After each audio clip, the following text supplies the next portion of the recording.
Há uma quinta dimensão, além daquelas conhecidas pelo homem. É uma dimensão tão vasta quanto o espaço, e tão desprovida de tempo quanto o infinito.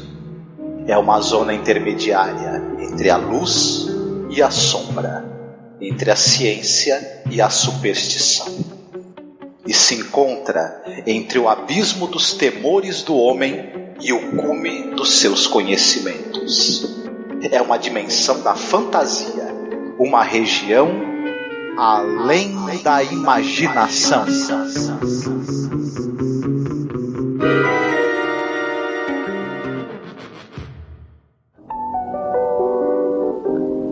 So thanks for the cheer. I hope you didn't mind my bending your ear.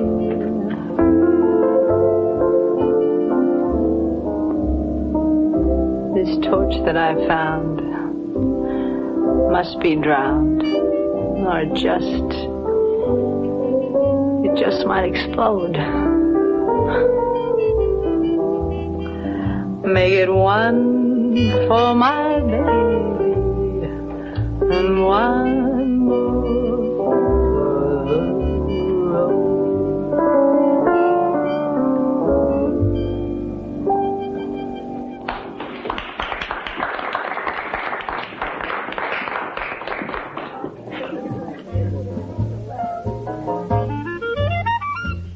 If you don't drink well, don't drink.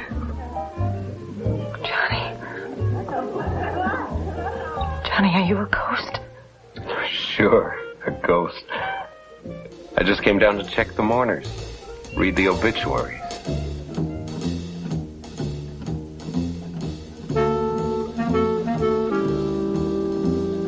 Olá, ouvinte, seja bem-vindo à nossa Zona do Crepúsculo. Eu sou a Angélica. Eu sou o Marcos. E eu sou o Fábio, do canal de YouTube Terra Incógnita. Fábio, meu querido amigo, um escritor, uma pessoa super legal, com um trabalho muito relevante, com uma tremenda história, né?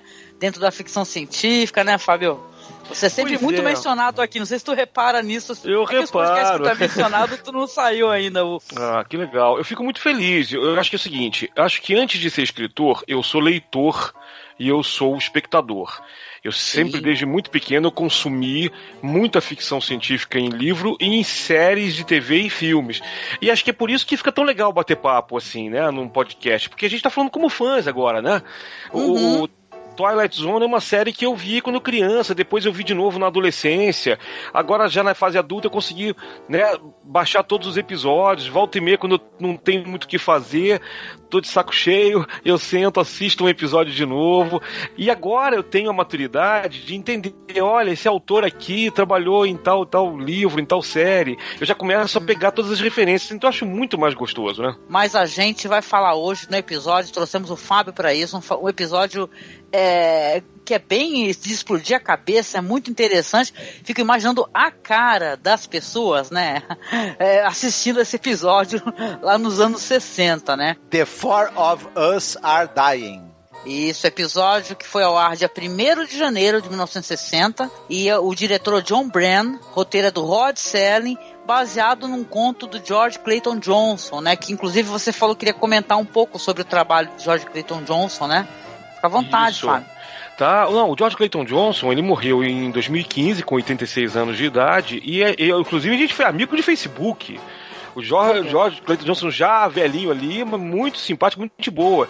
O cara foi meio que um pioneiro também do cinema e da televisão, de ficção científica e outros gêneros. Vocês sabem que ele é um dos coautores do filme Logan's Run. Sim. E a ideia original pro filme original Ocean's 11, 11 Homens de um Segredo, do Frank Sinatra, o classicão, a ideia é do George Clayton Johnson. Uhum. E o cara escreveu o primeiro episódio de Star Trek sem ser a The Cage, né, sem ser o piloto. O primeiro episódio de linha, que é o The Man Trap, é do George Clayton Johnson. Sim. E ele fez escreveu uma série de roteiros para Alfred Hitchcock Presents e Kung Fu. Né? O cara realmente fez de tudo um pouco, né? E Não, e ele era um cara assim, tipo, era um cara interessantíssimo, muito acessível pela internet, mas e você vê que é um cara que trabalha, é um cara que nunca publicou muita coisa, era um cara de roteiro mesmo, né? E agora a ficção científica do cara é sensacional, né? As ideias, essa ideia desse episódio, né? Ela é sensacional. Eu acho assim, foi super bem filmada. Se quer depois que vocês falem sobre isso melhor também, né? Poder, né? Sabemos que o diretor aí teve um trabalho com o expressionismo alemão, né? Agora é uma coisa meio teatral também. E ele faz um trabalho que hoje é uma pena. A única pena é de não ter efeitos especiais melhores para a época. Se bem que o trabalho é muito bem feito para 1960. Sim. Né? Sim, concordo contigo. Esse lance de ter MGM envolvida, né, e tal, tinha muito material ali. O episódio tem um lance maravilhoso dos neons, né, flutuantes, né, esses ângulos assim. A gente tava falando aí, tu mencionou o John Brennan, né, e eu não conhecia muito a história desse diretor, para falar a verdade, né, mas aí a gente veio saber que ele tem essa história por ser um diretor alemão, né, essa questão do expressionismo alemão. Então alguns ângulos, que são os ângulos tortos, né, que são coisas do expressionismo, você reconhece no episódio dele, inclusive em trabalhos anteriores dele, de acordo com alguns reviews que eu andei lendo, né. Então eu fiquei muito curiosa para conhecer o trabalho anterior do John Brennan, na verdade, porque o pessoal comenta que ele já coloca essas questões desses ângulos e tal, e toda essa influência em trabalhos anteriores. Então é muito interessante, né, como ele foi explorado ainda em Twilight Zone e teve uma certa liberdade também, né. E tem umas coisas curiosas, Fábio, que eu acho que era interessante a gente até mencionar, né. Porque esse episódio que nós falaremos aqui é um episódio que tem 4 atores protagonistas, né, vamos colocar assim. O pessoal, primeiramente, ali de produção, pensou em fazer com maquiagem, né? O mesmo ator e utilizar maquiagem. Só que eles cronometraram, né? E verificaram que ia demorar muito tempo para ficar fazendo essa maquiagem no ator, ia demandar muito tempo. E aí eles lançaram, então, uma chamada de atores para poder, na verdade, pesar ali coisas que os atores teriam em si, de proximidade, assim, seja a cor dos olhos, cabelos, postura, altura. Então acabou trazendo esses 4 atores aí, né, e tal. Eles ganharam aí na seleção e tal. Então é muito interessante quando a gente vai ver, né, como é um episódio de, sei lá, gente, que é 25 minutos, se tiver, né, e tal. Trabalheira que foi poder fazer um episódio como esse, né. Tava até conversando contigo, né, Fábio, sobre isso daí, né? Foi muito interessante. Eles tinham intenção de usar maquiagem protética, inclusive. Inclusive em episódios posteriores da série, naquele que no episódio da Manequim, por exemplo, isso acabou sendo usado de outra maneira, mas como a Angélica mesmo falou, eles acabaram optando por escolher 4 atores e acabou dando muito certo. Eu acho que o que o Fábio falou também, você não tinha efeitos visuais na época, você teria que fazer com efeitos de maquiagem. Eles tiveram a melhor opção possível, que, usando atores, a transposição fica por conta da imaginação do espectador. Isso é sempre bom, você deixar um espaço para que a imaginação do espectador complete as lacunas da história. Para mim isso é muito bacana. No final, para mim isso é mais rico ainda, né? E você sabe de uma coisa? O que eu acho muito legal em Twilight Zone, que poucas séries depois fizeram, é que, talvez até pela influência do Playhouse 90, né, da série anterior do Rod Serling, tem um ar de teleteatro, né, de teatro filmado. Eles sabem fazer um filme, sabem fazer questão cinematográfica, mas o próprio cenário ali, que os cenários de fora são todos muito abstratos, né, desse episódio, e a ênfase é sempre na atuação, né, tem muito close, que é uma coisa que hoje em dia você vê que não tem mais tanto. E uns closes, umas relações, as pessoas, como os espaços são muito pequenos ali, os cenários, as pessoas encostam muito umas nas outras. Sempre tem ali uma tensão sexual que pode até ser, pode ser inconsciente, mas tem tensão sexual entre homens também ali, né? E que é uma coisa muito, muito pesada, muito forte. Eu acho que o Serling faz isso de propósito também para provocar as pessoas, né? Mas a coisa do teatro ali é importante porque tinha que ser ator bom, né? Tinha que ser ator bom, não podia ser ator ruim. Mesmo o Harry Towns, que faz o Art Hammer, o Harry Towns ele não trabalhou muita coisa, não fez muita coisa, né? O Harry Towns depois virou tô vendo aqui pela internet, que ele fez depois, foi ordenado sacerdote episcopal e parou de fazer cinema, televisão. E morreu também com 86 anos, morreu velho. Agora, em compensação... Mas essa do sacerdote episcopal eu não fazia a mínima ideia, Fábio. O cara se arrependeu de tudo e foi pra Jesus, entendeu? Mas enfim. Mas vocês reconhecem o cara que faz o trompetista, o Johnny Foster, que fica com a menina lá, com a Meg, que aliás a menina canta bem pra caramba. Ela tá cantando uma daquela música One for the Road, que o Frank Sinatra imortalizou. Aquela música, aquela cena eu me arrepiei todinho. Cara, que coisa, produção bonita, bem sacada, né? E o Johnny Foster, quem faz, é o Ross Martin, que trabalhou naquela série, não vou lembrar agora o nome, As Loucas Aventuras de James West, da série clássica. Ah, caramba. Era o Artemus Gordon, né? É muito legal. Ele é um rosto muito conhecido e apreciado na televisão dos anos 60, 70, o Ross Martin, né? Um excelente ator.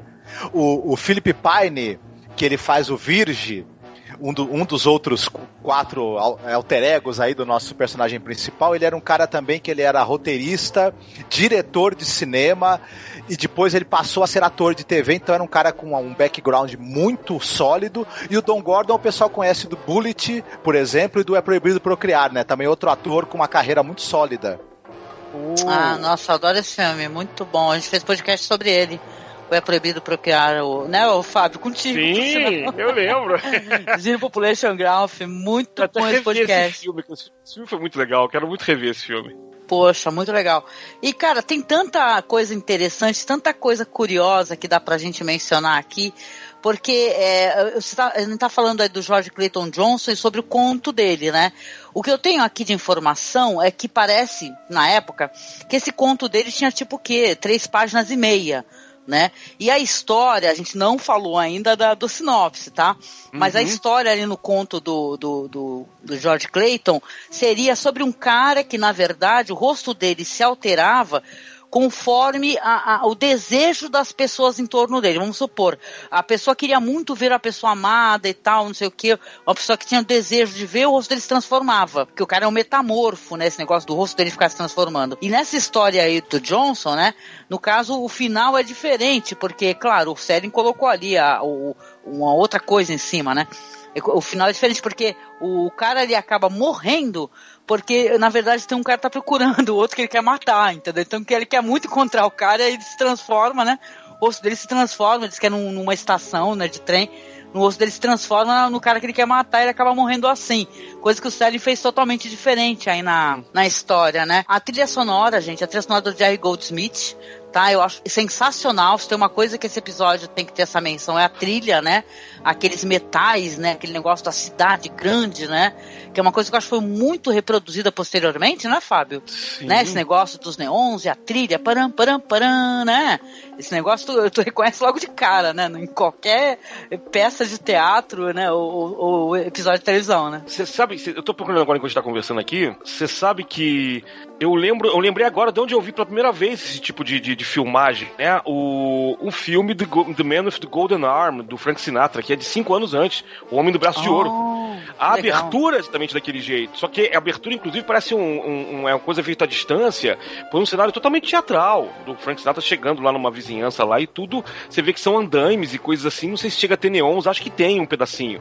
Então é uma coisa extremamente teatral, e é do Otto Preminger, e tem outro alemão também, né, que acho que, se não me engano, também começou no expressionismo alemão, né? Ah, sim, ó, que legal. Austríaco, legal. Aliás, não alemão, mas enfim, acho que ele começou lá também. Eu tô olhando aqui o MDB da Beverly Garland, né, que já é falecida, né, faleceu em 2008, apesar de o Marcos ter me apontado aqui no IMDB, ela tá com crédito até 2018, então isso é muito estranho. Ou seja, mas assim, né, ela tá acreditada aqui numa série super pop aí, Lois e Clark, As Novas Aventuras do Superman. Diz que ela é Ellen Lane na série, né, ela faz a Ellen Lane.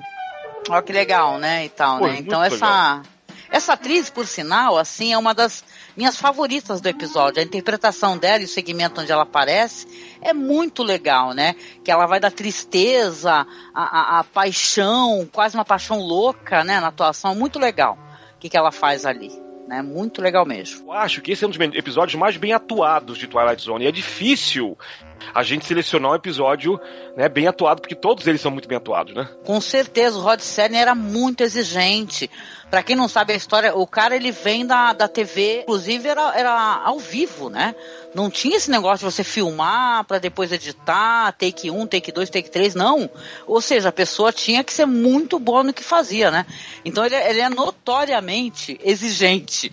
Quem tiver a oportunidade, dá uma assistida naquele documentário. A gente publica lá na nossa página, viu? A gente tem uma página lá que é Além da Imaginação Podcast. A gente publicou pelo menos 2 documentários lá que tem a ver sobre o Serling, né? No documentário da Galeria do Terror, os atores falando do Serling é uma coisa...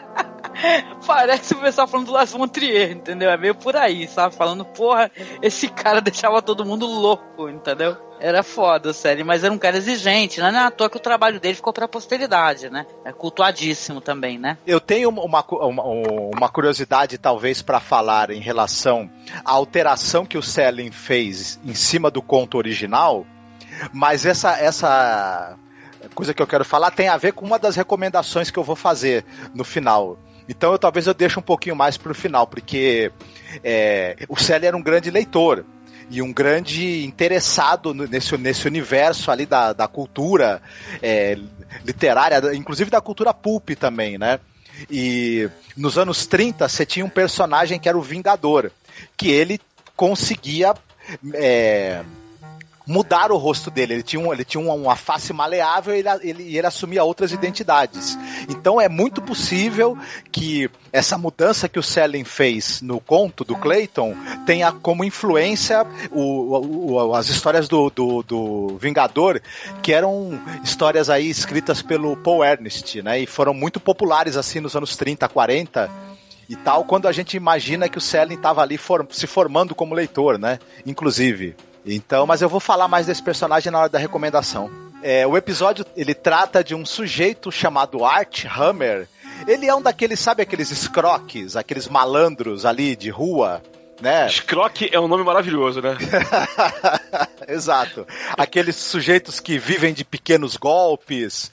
Enfim, esse tipo de pessoa. Só que esse cara tem uma habilidade fora do comum. Ele consegue...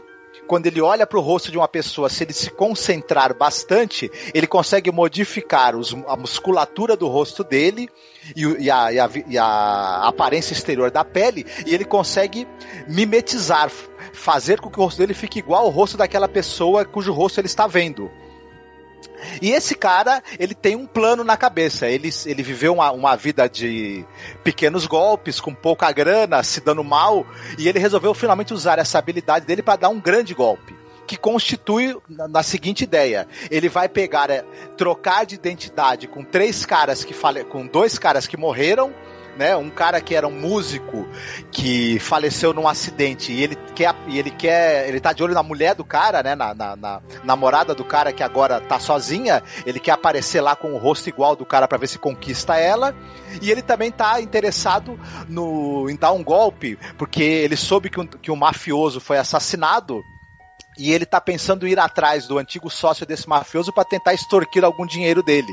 E a ideia dele é pegar esse dinheiro, pegar a moça e fugir e tentar uma nova vida, né? Mas será que isso vai dar certo? A gente vai descobrir aí assistindo o episódio. Olha, foi uma boa sinopse, hein, Fábio? O Marcos foi afiado, né? Não entregou muito, né? Deixou pra gente pra definir o final. Inteligente, muito bom, muito bom. Pra começar, início de conversa, achei muito bom, achei um bom episódio mesmo, sabe? De uma inventividade, esse negócio de ter algumas maneiras como eles utilizaram para poder mostrar, né, as faces, a alteração, a postura do ator, né? É muito legal. Aliás, eu achei assim, o Fábio falou que o episódio é muito bem atuado, e é interessante que ele é muito bem atuado mesmo, né? Os caras foram sensacionais, né? São atuações interessantes, né? Tem aquele lance lá, o cara, ele tá num quarto, o episódio já abre assim, ele tá num quarto e ele tá com jornais, né, espalhados ali, né, o obituário aberto, né, e tal, ele sabe quem morreu. Então o Rod Serling, ele também gosta dessas histórias que envolvem a máfia, né, até porque mais pra frente, lá na 5ª temporada, vai ter um episódio lá do cara que o sapato, né, que altera a personalidade da pessoa, né, e faz com que ela reproduza o que a pessoa sabia e tal, né. O Adam Sandler depois foi lá e se apropriou, né, pra fazer um filme lá, né, e tal, né, sem comentários. Mas é um bom episódio, viu, gente? O que você achou, Fábio? Olha, eu gosto muito disso que você falou agora há pouco do Adam Sandler, é isso mesmo. Também tem aqui outro filme, né, Click, que na verdade tudo são episódios de Twilight Zone que ele chupou, adaptou, né, que ele adaptou. Sim. E transformou em comédia de Adam Sandler. E pra mim tornou inassistível o negócio. Mas enfim, a gente volta sempre à fonte original. Agora, além de falar que é um episódio muito bem atuado, eu vou falar uma coisa interessante. Tem coisas ali que são até meio bobas. A mudança final na porta giratória do hotel, aquilo ali você não tem como acreditar naquilo ali. Agora, é um episódio de 22 minutos, né? Então o bacana de Twilight Zone é ser um episódio tão rápido que você até pode perceber que há ali não uma falha, mas uma incongruênciazinha no roteiro. Mas você diz, olha, tudo bem, a história é rápida, isso não me afeta, né? Então, assim, não é que seja um episódio perfeito, não é um dos meus top 10, mas é porque a série é uma série excepcional, até hoje na história da televisão, né? Então a gente tem muitos episódios favoritos, né? Mas eu gosto muito de rever esse episódio, já tinha muitos anos que eu não revia e gostei muito de rever, justamente por causa da convicção que os personagens passam. Você falou da Maggie, da Beverly Garland, né? É maravilhoso, ela faz um trabalho excelente ali em poucos minutos. Então o Ross Martin faz um canastrão, mas ele faz de propósito, né? O trompetista, o Johnny Foster, é outro escroquezinho também, né? E aí ele faz isso e a gente fica o tempo todo ali esperando o que vai acontecer. É engraçado porque ele é um cara que não tem um plano muito bom de vida, né? Ele realmente, como o Marcos falou, é um escroquezinho da pior qualidade, né? Da pior cepa. Porque o cara vai lá, se ele conseguir ganhar o dinheiro, ganhou, se não conseguir, sai correndo, ou sai correndo do mesmo jeito, tenta pegar a menina, aí fala pra ela que vai pra Chicago, vai fazer o quê? Eu não lembrava, eu tava achando que ele ia pegar dinheiro dela, ele não pegou dinheiro dela. Detalhe, ele nem é músico, né? Como é que ele vai pra Chicago fazer sucesso com ela ou não sei o que lá, né? Isso aí não deixa nem claro, né? Essa questão. Não, eu fiquei pensando assim, mas só que tudo bem que o cara é mau, mas o cara é mau, pica-pau, assim, à toa, tipo, ok, eu vou pegar essa menina aí, vou sacanear ela, vou deixar ela parada na estação de trem me esperando. Qual é o objetivo? Quer dizer, na hora você não pensa muito nisso. Quando acaba o episódio, você para e pensa, opa, peraí, o que ele queria dela? Eu tava esperando que ela fosse pedir um dinheirinho, me dá o dinheiro aqui que eu vou comprar as passagens pra gente. Não, ele até fica falando assim, né? Ele fala, olha, por que eu não posso ter uma mulher bonita assim, que me ama? Né? Porque como ele deve viver essa vida, onde ele não tem paragem em lugar nenhum, né? Então essa mulher me ama muito, né? Claro que não o ama, né? Ama o homem que ele tá roubando a vida, né, e tal, né, de certa maneira. Então, ele pensa, dessa vez eu vou tentar, vai dar certo. Agora só falta arrumar o dinheiro, né?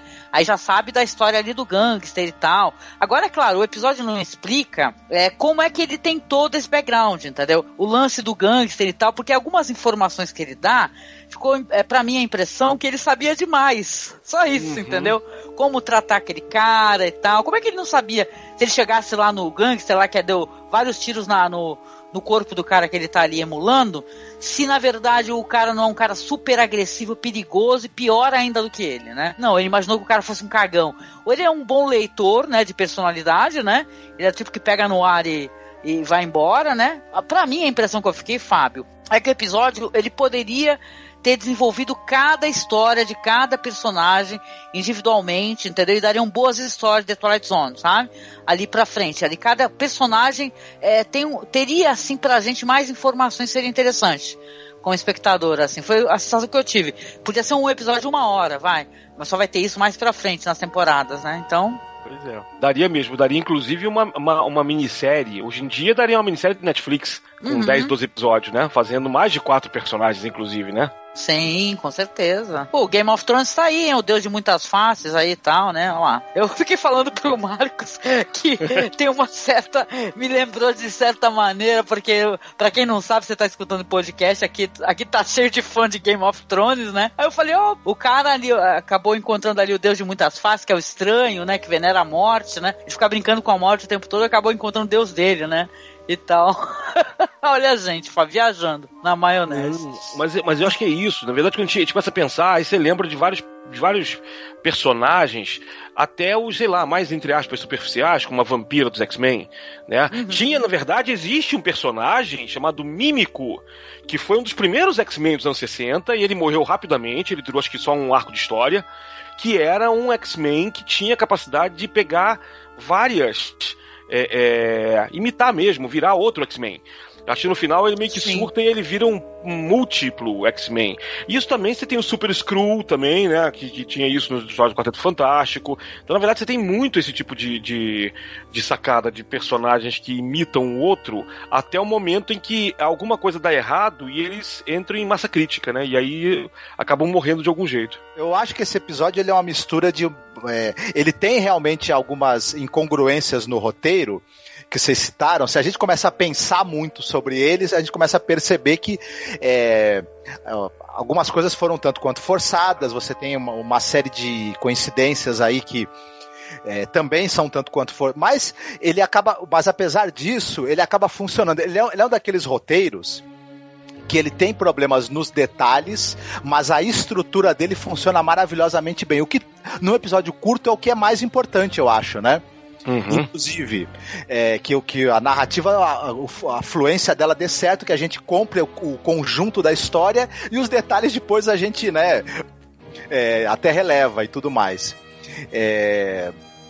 Como vocês mesmos falaram, ele reúne atuação de excelente qualidade. Faltou citar uma pessoa que eu acho muito importante, que tem uma atuação, uma presença curta, mas impressionante, que é o Peter Brocco. E que faz o pai do boxeador, que no final, né? O personagem tem, para escapar de uma situação, ele acaba pegando o rosto de uma terceira pessoa, que aí não vai dar muito, não vai ser exatamente o que ele tá esperando, né? E esse personagem... Do boxeador, né, por sinal, isso, né? Porque a gente pode falar isso, com spoilers, entendeu? Ele pega o rosto do boxeador, na hora que ele tá fugindo lá do mafioso, né, que chega lá os outros gangsters, ele acaba vendo o cartaz, ele se concentra e foge, e aí ele é reconhecido por quem? Pelo pai, né? Que ele tá furioso, gente, porque o filho, ele desonrou uma moça, né, e tal, e fugiu, e tal, nunca mais apareceu, e a família entrou em desgraça por causa disso, né?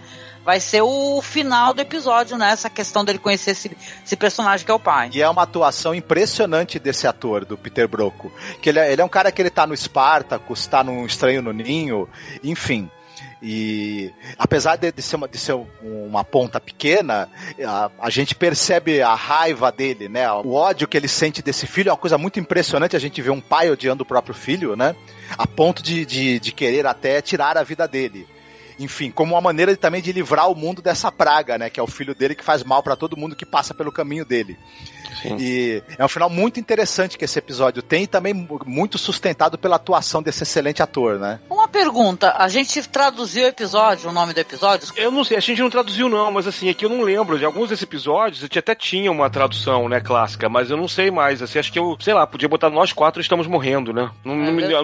Acho que a tradução antiga era Os Quatro de Nós Estamos Morrendo, mas é estranhíssima essa tradução, né, esse trecho. Quatro de nós, como se tivesse uns...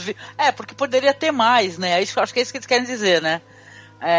Verdade, interessante o título antigo. Não, mas o Fábio tá certo, porque se fosse 4 de nós estão morrendo, podendo ter outros mais, seria 4 of us are dying. Mas se é the 4 of us are dying, porque nós 4 estamos morrendo. É isso aí, é Sim, isso mesmo. Senhor. Eu gostei muito de algumas coisas no episódio, realmente outras eu fiquei questionando, que eu sou uma questionadora. Eu fiquei assistindo o episódio falando, mas por que esse cara tem tantas informações? Como é que ele sabe que essa mulher é tão apaixonada por ele, né? Aquilo que eu falei anteriormente, né? Será que ele fica pescando as coisas no ar, né? O lance dele com o senhorzinho dá até uma pena, né? Porque primeiro o velho fala, o que é? Você tá brincando comigo? Você não me reconhece? Eu conheço o senhor é um amigo meu, eu deveria conhecer o senhor, né? Porque ele deve ter passado por essas situações muitas vezes, né? E depois o velho vai ficando furioso. E é que nem o Marcos falou, essa atuação desse ator aí que faz o pai é muito bonita. Que apesar de curta, ele tem um momento dele que é maravilhoso, né, Fábio? Né? Que ele se joga no chão, né? O meu filho, né? E tal, né? Então é uma mistura de amor e ódio muito intensa, né? Que ele consegue passar.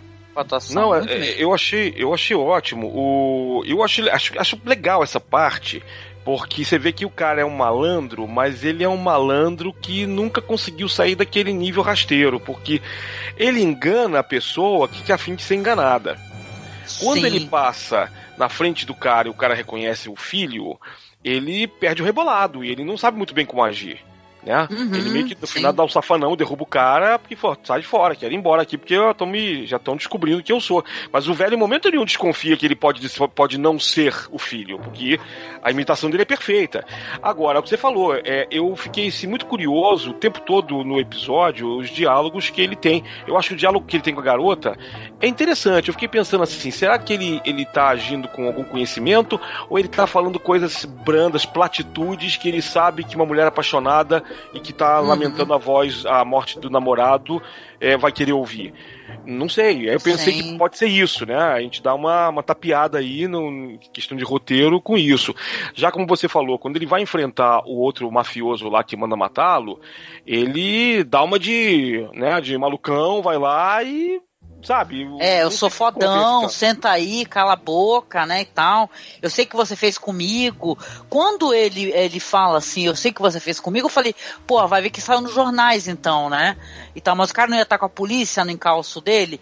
E o lance da mina é que nem você falou, Fábio. A pessoa quer ser enganada, porque o cara foi atropelado por um trem, porra. Aí ele fala, não, mas não era eu queria viver uma outra vida, porra.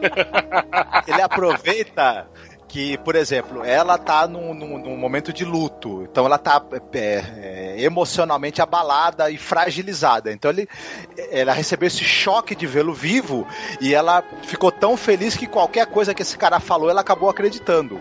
O mafioso, por outro lado, teve um choque terrível de ver o cara que ele tinha certeza que ele tinha matado vivo. Aí ficou aquela coisa de culpa, medo, certeza que o cara vai querer se vingar de mim, eu não vou ter como escapar, porque pode ser o fantasma do cara querendo tirar minha vida. O cara ficou pensando assim, ele quer só o dinheiro, tá bom demais, leva o dinheiro então, né? Enfim, e ele foi pego sozinho também, ele tinha os capangas, mas na hora que o cara entra na sala, pra azar dele, o cara tá sozinho. Ele falou, me ferrei, vou dar o que esse cara quiser. Não, pois a fuga dele dos capangas foi meio borocochô, né? Mas assim, realmente, como o cara tá imitando perfeitamente o rosto do outro, e suponho que a voz também, porque aí, claro, botou outro ator, a voz muda mesmo, né? Eu imagino que, mesmo que o cara não tivesse meio out of character, as pessoas não iam em momento nenhum duvidar que fosse ele meio, que o cara fosse quem ele tá dizendo que ele é. Porque o rosto é idêntico, não é um cara que botou a maquiagem, né? É o cara que alterou a própria face. Essa referência que você fala do Vingador, eu acho excelente, Marco. Eu não tive a oportunidade de ler os pulps originais, mas nos anos 80 para 90, eu não sei se você lembra, teve uma minissérie em quadrinhos que saiu pela Abril, do Kyle Baker, fazendo um revival do Vingador, que eu achei genial. Sim. É um trabalho excelente. Roteiro do Andrew Helfer, desenho, como você falou, do Kyle Baker. Isso. E dá pro pessoal encontrar, né? Por exemplo, o difícil encontrar os pulps, eu acho bem difícil, mas essa minissérie dá pro pessoal encontrar e é uma leitura que vale muito a pena, viu? Uma boa lembrança. Vale demais a pena, não, imagina, acho que é isso mesmo. Eu gostaria muito de ver essa revista Pulp, entendeu? Será que te conta na web isso em algum momento, cara? Provavelmente sim, deve ser difícil, talvez não muito barato, porque na verdade o Vingador ele teve histórias publicadas durante um período muito longo. Ele foi publicado durante os anos 40, durante os anos 50, teve histórias escritas por mais de um escritor, então talvez, se você não encontrar do autor original, pode ser que encontre aventuras escritas por outros posteriormente. Opa! Mas a pergunta é, e aí? Vocês gostaram do episódio? Vamos para a parte de recomendações, então? Sim, eu gostei muito do episódio e podemos passar para as recomendações. Oh, yes! Maravilha, então já venho aí perguntando pro convidado, meu querido Fábio, o que você gostaria de recomendar no final do podcast? Olha, tô pensando aqui em algumas coisas que na verdade, eu acho que o Marcos vai falar mais dos pulps, do Vingador e tudo mais, e eu queria recomendar algumas coisas assim paralelas, que não seja exatamente isso. Primeiro eu queria recomendar as coisas do George Clayton Johnson, recomendar o livro Logan's Run, que ele escreveu, né? Que é muito bem escrito, é muito legal, entendeu? Eu acho que esse livro você encontra na Amazon Kindle hoje, né? E assim, de séries de TV, a gente falou em algumas que pegam esse mesmo tema ou um tema semelhante, né? Eu gostaria de recomendar um que eu vou sair um pouco pela tangente, tá? Que não é o mesmo tema, é um tema correlato, mas que eu acho muito bem atuado, que é a série Orphan Black, né? Que ela trata de clonagem, não é a mesma pessoa, é a mesma atriz que faz meia dúzia, ou às vezes chega a ser 8 personagens diferentes, né? Que faz de maneira excepcional. Acho que isso não é... Talvez eu esteja fugindo um pouco das regras, mas eu acho que a gente tem muita coisa para recomendar aqui, e essas coisas mais diretamente relacionadas, a gente está vendo que na história dos quadrinhos e da ficção científica, elas vão se desdobrando em várias coisas. E aí eu penso muito na questão da atuação, que a gente não dá muito valor à atuação hoje em dia nas séries de TV, e Orphan Black é uma série que me parece assim, uma exceção à regra nisso. Fábio, quando eu assisti o episódio dessa série Orphan Black, que pela primeira vez aparece as clones juntas numa sala, cada uma com uma personalidade muito diferente, uma postura, uma voz, todas feitas obviamente pela mesma atriz, eu fiquei totalmente de queixo caído, eu não acreditei naquilo. Então é uma recomendação muito interessante, e eu acho que quem ainda não viu essa série, quando chegar nesse episódio, vai ficar de boca aberta assim, não acreditando no que essa atriz é capaz de fazer. Pois é, e ela é uma atriz que ela não tá sendo muito valorizada, né? Eu não tô vendo ela fazer outras coisas, eu não sei se eu tô bobeando, mas eu tô achando que Tatiana Maslany, né, o nome dela, né? Não sei o que tá acontecendo com ela nesse momento, se tá fazendo alguma coisa, porque deu uma sumida depois da série, né? É verdade. Legal, Fábio, obrigada pela recomendação. Só pra constar, eu adoro Orphan Black. Opa. Já assisti, eu acho que não assisti todas as temporadas, né? Eu dei uma parada. Por sinal, perguntar, a série terminou e tal? A série terminou. Teve um final, tá tudo no Netflix, e eu também tenho que terminar de ver, porque eu não terminei, não vi a última temporada, e tá, mas tá lá. Mas estão querendo fazer um filme de Orphan Black, aí é importante falar. Ou seja, a série eu não vi o final, mas aparentemente termina em algum tipo de gancho, ou em aberto, de modo a se fazer mais adiante um filme, né? Não tem informação se ela foi cancelada, né? Que às vezes acontece isso, né? Não, aparentemente não. Eu acho que ela terminou mesmo, mas que de alguma maneira o pessoal deixou ali em aberto para poder... aberto. Legal, muito bom. Obrigada, Fábio. Mais alguma recomendação ou é só isso por enquanto? Só isso por enquanto. Mas tá bom, Fábio. Muito obrigada, viu, meu querido?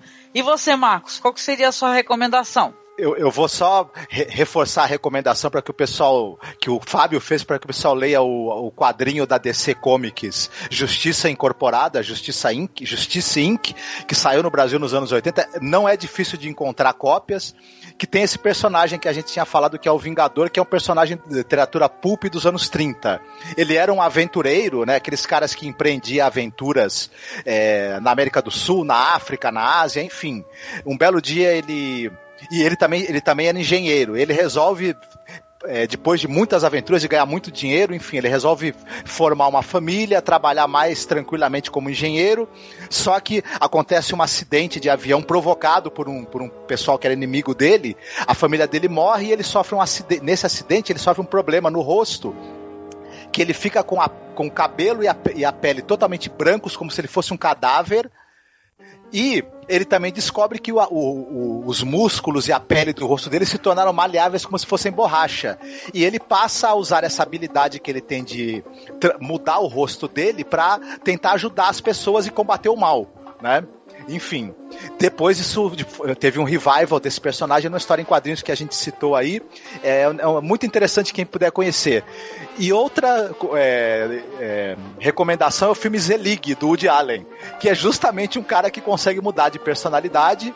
E o filme é como se fosse um falso documentário que alguém fez, fazendo uma trajetória desse cara, que ele aparece ao longo do tempo em fotos e de pano de fundo de fatos históricos importantes. Ele estava ali usando a habilidade dele de mudar de rosto, né, de mudar de aparência e assumir a identidade de outras pessoas. Então é um filme engraçadíssimo, também muito interessante, né, na fase que o Woody Allen estava, né, no auge, eu acho, da criatividade dele. Vale muito a pena assistir. Seriam essas duas recomendações. Ah, legal, gente. A única coisa que eu consigo pensar, eu tenho certeza que quando eu for editar esse podcast eu vou me xingar por causa disso, porque eu não tô com nenhuma ideia assim mais glamourosa, né, e tal. Eu só consigo lembrar da série Gotham. Sabe aquela série Gotham? Que eu acho que ela nem terminou ainda, essa série. Tu já assistiu algum episódio, Fábio, essa série nova aí, Gotham? Eu falo o seguinte, eu vi a primeira temporada de Gotham, gostei muito, mas eu acabei não acompanhando, eu vi na época na Warner. Agora tá quase tudo no Netflix e eu pretendo começar a ver em breve, tô vendo outras séries primeiro na frente. Pois é, cara, é interessante eu lembrar dessa série, porque eu lembro que tem uma temporada, final de temporada, isso é spoiler, né? Mas o personagem lá do detetive, caramba, eu não lembro, ó, eu abandonei a série, viu, gente? Não é uma recomendação porque eu estou assistindo, detalhe, entendeu? Eu abandonei, eu fiz até eu tenho um podcast no blog, que é tipo assim, tipo sessão de descarrego, que a gente detonando as coisas, eu tô detonando Gotham, entendeu? Mas eu lembro que tem esse personagem aí do detetive, que é o Gordon, né? E no final de uma das temporadas, tem um personagem lá, um cara que ele toma lá uma vacina e a cara dele fica mudando, ele muda e fica com a cara do Gordon. Eu só consigo lembrar disso, eu não tô conseguindo lembrar de nada mais relevante nesse momento. Eu sei que tem um cara de barro, né? Mas eu não sei se é o cara de barro. Eu não lembro agora de um inimigo do Batman que consegue mudar de cara, mas possivelmente tem. Pois é. Mas olha só, gente, pra quem quiser se divertir, até porque eu acho que eu parei na, sei lá, terceira temporada, eu tenho que retornar, porque eu não sou pessoa de ficar abandonando as coisas, nunca mais voltando, mas eu lembro que tinha esse personagem aí que foi um tremendo plot twist no final de temporada, então não vou contar exatamente o que é exatamente que está acontecendo, mas quem tiver curiosidade ou conhecer, ou aparece aqui pra me xingar, porque eu tô sempre fazendo recomendações muito boas e do nada eu falo uma bobagem dessa daí, mas é muito divertida. Eu lembro que eu sempre gostei, tinha esse negócio da série Gotham, né, que foi isso que me atraiu, que tinha aquela cafonice, sabe, uns vilões, assim, engraçados, sabe? Então me lembrava muito a série antiga do Batman, né? Então eu até defendia esse negócio, esse lance de ter essa cafonice, essa galhofa. Às vezes a série estava até muito mais dando evidência aos vilões até do que os heróis, né, e tal, na série. E depois do nada, quando eles começaram a mostrar uns personagens femininos bem ruins, né, e tal, assim, sem sentido, mal escrito, aí eu falei, quer saber, vou dar um tempo dessa série que, né, já basta gravar um podcast reclamando da série. Mas olha só, é isso que eu me lembro assim, imediatamente. Não, eu ia falar que eu lembrei de outra recomendação. Oi, é um outro personagem de quadrinhos da DC que eu gosto, inclusive, bastante, que é o Alvo Humano, o Human Target. Que ele é um cara que ele consegue também mudar, ficar com o rosto parecido com as pessoas, alterar a própria face, só que, por exemplo, ele é um cara que é meio que um mercenário, vamos dizer, tem alguém te perseguindo, alguém querendo te matar, o que ele faz? Ele assume a sua identidade para que quando a pessoa que tá atrás de você, tá tentando te matar, venha, te encontre, na verdade é ele que tá no teu lugar, ele é um cara hiper habilidoso com armas, com capacidade de luta e etc, e ele vai tentar eliminar essa ameaça que tá atrás de você, assumindo a sua identidade. O problema é que ele é meio louco, então quando ele assume a identidade da pessoa, ele acaba passando dos limites, assim. Tem uma história muito engraçada que ele assume a identidade de um cara, e ele fala pra mulher do cara que pra o pessoal acreditar realmente que, na verdade, quem tá ali é o próprio sujeito, ele precisaria passar a dormir com ela. Então ele tem essas coisas assim que ele começa a exagerar na hora de assumir a vida da pessoa que ele está protegendo. E isso acaba gerando até um certo humor em alguns momentos. É um HQ muito interessante, vale a pena. Teve um revival agora também com histórias novas, enfim. E teve uma série de TV que não deu muito certo, mas a HQ vale a pena ser lida. Eu lembro de uma curiosidade aí, engraçada, nos anos 70. A primeira história que eu li do Alvo Humano é uma história em que ele tava impersonating lá um cara que era um pouco parecido com Clark Kent. E o cara tinha um cara bem fortão. Aí chega no final do episódio, do quadrinho, aquelas coisas antigas da DC, né? Os editores perguntam no rodapézinho assim: e aí, leitor, você acha que, na verdade, o Alvo Humano seria o Super-Homem? Entendeu? E acaba assim a história, entendeu? Eu falei, caramba, será que o tempo todo a gente tá sendo enganado e é o Superman, de alguma maneira, sei lá, ou tá fazendo uma missão secreta, ou a Criptonita Vermelha transformou o cara no Alvo Humano, coisa assim, mas isso não depois isso foi só uma brincadeira dos editores, né? Pois é, interessante. Essa eu não li, vou procurar pra ler. Deve ser interessante. Ah, muito bom, muito bom. E chegamos aqui então ao final, né, do nosso podcast. Eu quero agradecer ao meu amigo Fábio Fernandes, convidá-lo para ele falar um pouco do seu trabalho na internet, falar do seu maravilhoso canal Terra Incógnita. Aliás, o vídeo novo que você fez sobre essa série da Netflix, que é dos robôs, né? Como é que é? Love, Death and Robots. É isso, Love, Death and Robots. Ih, eu sou muito ruim com inglês. Uma porra, muito bom, cara, muito bom, porque você falou dos contos, né, e tal. Eu queria muito que tu divulgasse seu trabalho aqui, meu amigo. Tá legal. Olha, quero te agradecer mais uma vez pela possibilidade de poder divulgar o trabalho aqui. Na verdade, é o que eu te falei, né? Eu tenho vai fazer 3 anos o Terra Incógnita. Durante um tempo eu consegui gravar semanalmente, depois eu tive um hiato, agora eu voltei, finalmente, estou gravando quase que um por semana também. Que é isso, né? Eu tenho essa vontade de falar basicamente de literatura de ficção científica, mas dentro do Terra Incógnita eu sempre tive uma espécie de spin-off, que é o Quebrando a Primeira Diretriz, que é aquela brincadeira com Star Trek, né, do Prime Directive e tal. Então, em algum momento eu falo assim, bom, eu gosto de falar basicamente de literatura, mas de vez em quando eu gosto de falar de uma série de TV ou de um filme. E aí, eu tinha gravado anos atrás outros filmes e tal, e dei uma parada. Agora eu tô retornando porque Love, Death and Robots me pareceu uma coisa muito bacana. Quando eu descobri que metade dos episódios ou mais é adaptado de contos, eu falei, não posso deixar isso passar.